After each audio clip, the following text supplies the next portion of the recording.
difícil de entender. Dualidade. Dualidade? Ok, mais algum? A origem. Mais algum? 2001. Blade Runner. Ok, mais um. Filme difícil de entender. Que tem uma história complicada. Tá, ok. Dualidade, quem assistiu? Ok. A origem, quem assistiu? Opa, mais gente. 2001, Uma Odisseia no Espaço, quem assistiu? Opa! Tem mais um Blade Runner, quem assistiu?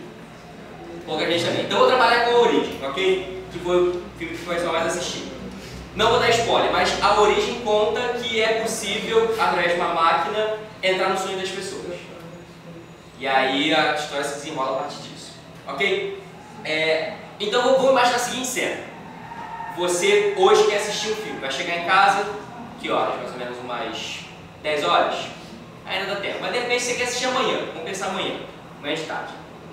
Aí você vai lá, pega seu travesseiro, pega a coberta, liga na Netflix, tá? Escolhe o filme, esse filme aí, a origem, não sei se tem na Netflix. Mas você vai lá e escolhe, dublado ou legendado, quem prefere? Legendado? Tá bom. Então, legendado. Você dá o play e já está em 1h30 de filme. Alguém vai conseguir entender alguma coisa? Se tivesse em 0 minutos, Entendeu? Entenderam qual é o problema? Que a gente não... O começo de 0 minutos já é complicado de entender. Imagina se a gente pular 1h30 de filme. Não faz sentido nenhum. Perde completamente o senso. Se você vê as pessoas ali entrando nos sonhos, em várias camadas de sonho, inclusive, eles conseguem entrar com a máquina dentro do sonho e aí entrar em sonho dentro de sonho. Imagina se você não sabe nem que essa máquina existe. Faz sentido? Não faz. A gente vai assistir o filme e vai ver um monte de tiroteio, vai ver o Leonardo DiCaprio morrendo, como sempre. Vai ver o que eu girando, no final das contas, nada aconteceu. Por que eu estou falando disso? Porque não faz sentido nenhum a gente tentar entender lei, a gente tentar entender pecado, a gente tentar entender Cristo, sem entender Gênesis. Não faz sentido nenhum a gente tentar entender graça, salvação e justificação sem entender a criação. Então a gente tem que entender da maneira correta a criação. Então a gente vai começar ali em Gênesis 1. Pode abrir aí. É bem difícil. Se alguém tiver dificuldade, pede ajuda para o amiguinho do lado.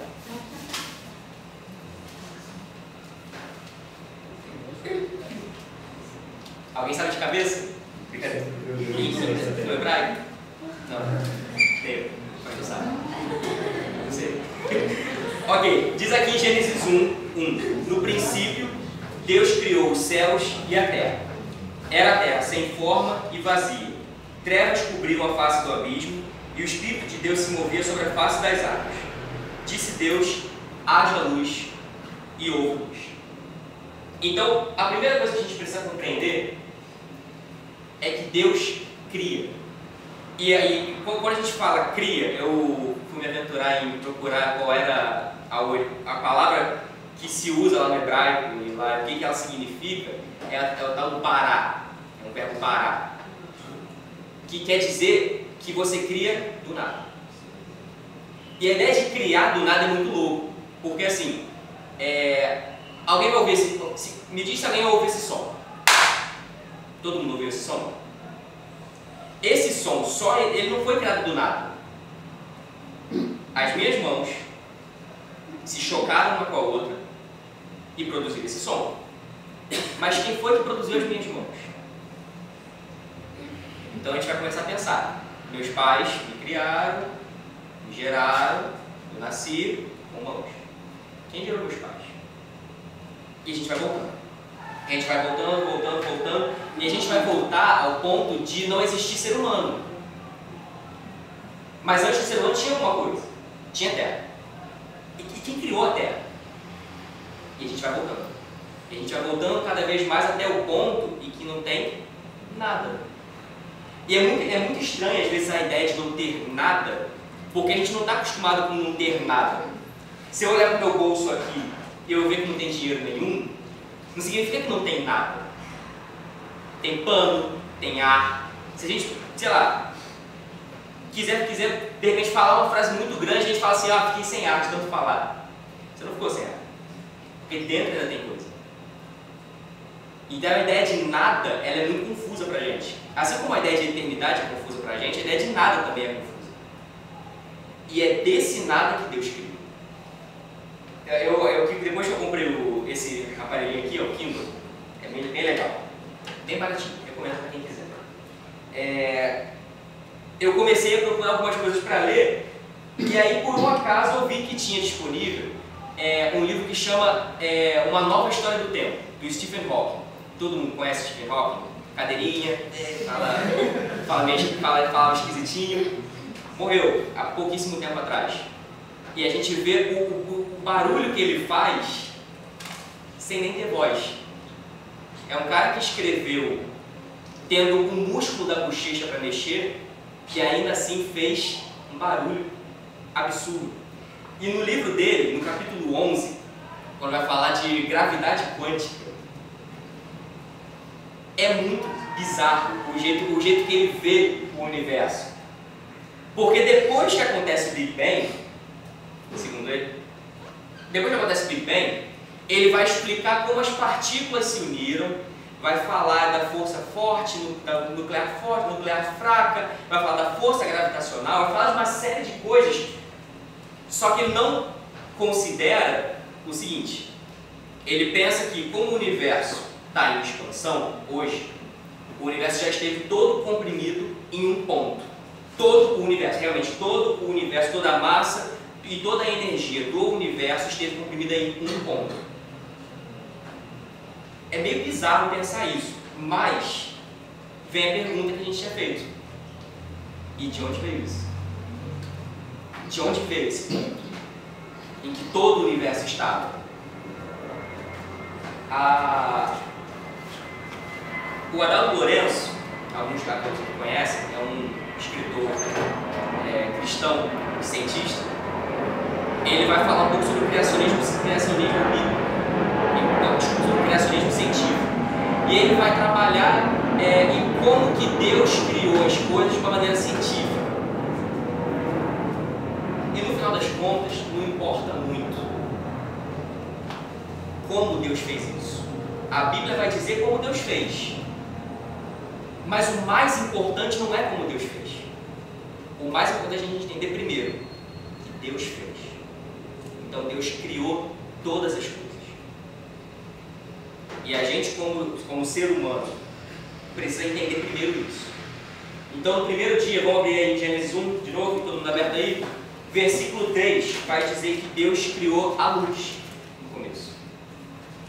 A gente leu aqui. Deus disse, haja luz e houve luz. Então você vê que para Deus é bem simples. Ele falou e aconteceu. Bem simples. No segundo dia, no versículo 6, se quiser aqui acompanhar, pode acompanhar. Diz que Deus fez separação entre a água e o firmamento, ou entre a água e o céu. Então ele vai dizer ali que a terra era sem forma e vazia e que era tudo uma confusão e que Deus organizou isso. Primeiro organizando a água e o céu. Terceiro dia, a Bíblia fala aqui no versículo 9, tá? Que Deus agora separa a água da terra. E é muito legal a gente ver quando a ciência concorda com a Bíblia. Porque é muito triste a gente entender que a ciência é inimiga da palavra e que a palavra é inimiga da ciência. E eu, como formado em física, fico muito triste com esse tipo de pensamento. Porque eu estudo a criação de Deus. Eu estudo como que Deus foi no detalhe das coisas que a gente nem vê. E Ele criou de uma maneira que é perfeito. E que se quebrar um pouquinho, esquece, não funciona, não existe. Então é no detalhe que Deus cria.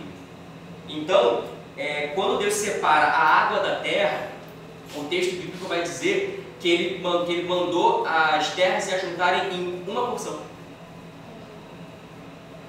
igual na Pangeia, que a gente aprende na escola, que os continentes eles eram todos formados num ponto só e que por conta do tectonismo foi quebrando, espalhando até estar do jeito que é hoje.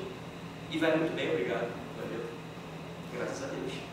Então é muito legal a gente ver a palavra de Deus sendo repetida lá na frente.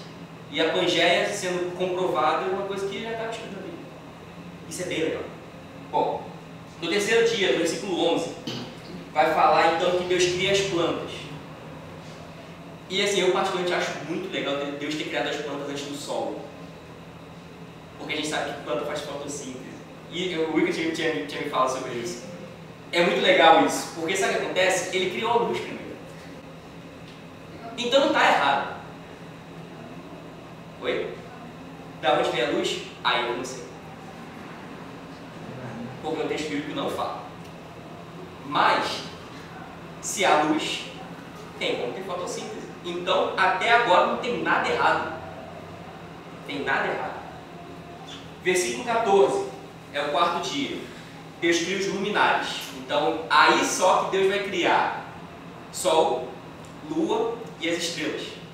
E aí, cara, você volta a pergunta, de onde é que vem a luz? Não sei. Mas Deus certificou que a primeira coisa que Ele ia criar era a luz. Para garantir que não ia ter problema nenhum. Então aí Ele vai lá, cria o Sol, a Lua e as estrelas. No quinto dia, Ele cria os seres da água e os seres do céu, no versículo 20. A partir do versículo 20. E assim, os evolucionistas vão dizer que até que a vida começou na água. Aqui. A vida começou de lá. Significa que foi aleatório? Aí é que está o ponto. Não foi. Porque a gente aprende em física que nenhum processo aleatório caminha para o complexo. Então, se eu deixar uma coisa ao acaso, se eu deixar uma coisa simplesmente para os eventos aleatórios guiarem esse sistema, ele vai sempre tender para o mais desorganizado possível. Arruma teu quarto e deixa passar 3 meses sem você mexer e arrumar de novo. Tenho certeza que vai estar a zona, vai estar maroto o negócio, vai estar do jeito que a mamãe gosta. Sexto dia Deus vai e cria os seres da terra. Então vai dizer que Deus criou os animais domésticos, os selváticos, os répteis. Até então, problema nenhum com que os evolucionistas perceberam, de que começou na água, depois foi para a terra. O problema é achar que isso não teve a ação de Deus. E é esse ponto que a gente tem que sempre firmar a nossa crença. No sexto dia ainda, tá? No versículo 27, Deus cria o homem. E assim, eu pelo menos acho muito chato e muito piegas a gente não considerar que homem e mulher são diferentes. Eu acho que assim, já veio o movimento de dizer que homens e mulheres são iguais. Diante da eleição, são. Diante de um monte de coisa, homem e mulher são iguais. Mas Deus fez questão e a gente tem que entender que Deus cria as coisas do jeito que Ele quer. Então assim, eu como homem posso dizer que isso é um engrandecimento meu. Não faz sentido dizer isso. Nenhum homem que está aqui é ultra privilegiado por ser homem porque Deus quis. Não. Mas também a gente vai perceber que o homem é que leva a culpa de uma série de coisas. Então assim, Deus criou o homem primeiro? Criou. Por quê? Não sei. Mas criou. E aí no sétimo dia Deus descansa, que já é no capítulo 2. Então a gente tem que se preocupar com 3 coisas, tá? Então tudo que eu vou falar aqui e tudo que vocês começarem a perceber fora da igreja e dentro da igreja, se preocupem com 3 coisas, tá? Se preocupem com importância. Repete comigo. Importância. Valor. E propósito. Tá? Então, importância, valor e propósito. Então, gravem isso, tá? Por que a Terra tem importância? A Terra tem importância, a importância da Terra é inerente, tá? Ela é dela. ela é importante simplesmente por já ser a terra. Porque ela é uma criação de Deus. Ela é obra do Senhor. E simplesmente o fato de ser obra do Senhor já torna ela importante. Então pensem nisso quando a gente começar a não tratar da terra como ela tem que ser tratada. Tá? Ela tem valor. O valor é que vai dizer em cada versículo que diz quando Deus finaliza o dia, ele viu que era bom. Então a criação ela é criada boa. Deus se agrada do que ele criou. Alguém pode pegar alguém? E a terra tem propósito. A terra revela um Deus criador, criativo e zeloso, porque nada foi criado sem propósito. A gente vê que cada coisinha, por maior ou menor que seja, ela tem um propósito se colocada na origem dela. Então assim, o mosquito tem propósito? Tem. Não queria nem que tivesse propósito, mas tem propósito. Serve de comida para bicho, para lagartixa, para sapo, para essas coisas assim. E barata tem propósito, barata tem propósito. Nenhum propósito é substituído por qualquer outro inseto. Então, só esse. O propósito desse bicho pode ser servir de comida para outro. Ponto. Simplesmente assim. Pode ser isso. Pode não ser. A Bíblia não fala que todo ser que respira louva ao Senhor? Vai ter barata que louva o Senhor também. Eu não vou duvidar disso. Eu não posso duvidar disso não. Então tudo tem um propósito. Toda a criação de Deus tem um propósito. Bom, no sétimo dia, Deus descansou, tá? Gênesis 2, pode passar aí. E assim, eu não vou me ater muito a esse detalhe de que Deus descansou. Porque pode ter sido para ele simplesmente contemplar o que ele criou, porque ele viu que era bom. E pô, se o que ele viu era bom, é maneiro ficar olhando. Então pode ter sido por isso? Pode. Mas pode ser realmente um descanso? Não pode. A questão toda é que a gente às vezes tenta entender as atitudes de Deus conforme as nossas. E não faz sentido nenhum isso. Se a gente tem a crença de que Deus criou todas as coisas simplesmente por falar que essas coisas seriam criadas, elas foram criadas, se Deus disse que descansou, tá, descansou. Simples assim. No capítulo 2, a Bíblia vai detalhar como que Deus cria o homem. Então acompanha aí no versículo 7, tá? A gente vai ter a criação do homem. E nessa criação, o homem ele é colocado numa posição que a Bíblia vai chamar de coroa da criação. Então assim, a Bíblia vai dizer que Deus, quando criou o homem, ele olhou e viu que era a Bíblia não colocaria esse muito à toa. Deus não diria esse muito à toa. A criação ela tem um valor, mas se ela coloca o homem acima dessa criação, ele tem importância, lembre disso. E aí o homem é colocado também numa posição de guardião da, que eu vou chamar de lei, entre aspas. Tá? Então acompanha no versículo 17. Alguém pode ler? Mas não coma da árvore do conhecimento do bem e do mal, porque no dia em que dela comer, certamente você morrerá. Quem aqui fez ou faz direito, além da Marina? Ok, Marina e Igor. Constituição brasileira. Facinho, né? Sabem de cor? Cada artigo, cada... Não? Pô, gente, é muito fácil. Imagina, agora vamos pensar os 10 mandamentos. Quem aqui conhece os 10 mandamentos? Conhece? Fácil, todo mundo sabe de qual os 10 mandamentos, bonitinho? Às vezes sabe, às vezes dá uma confundida num ou outro, tal, não sei o quê. Adão tinha uma lei. Uma. Deus pegou e falou assim, busca um copo pra... É muito legal.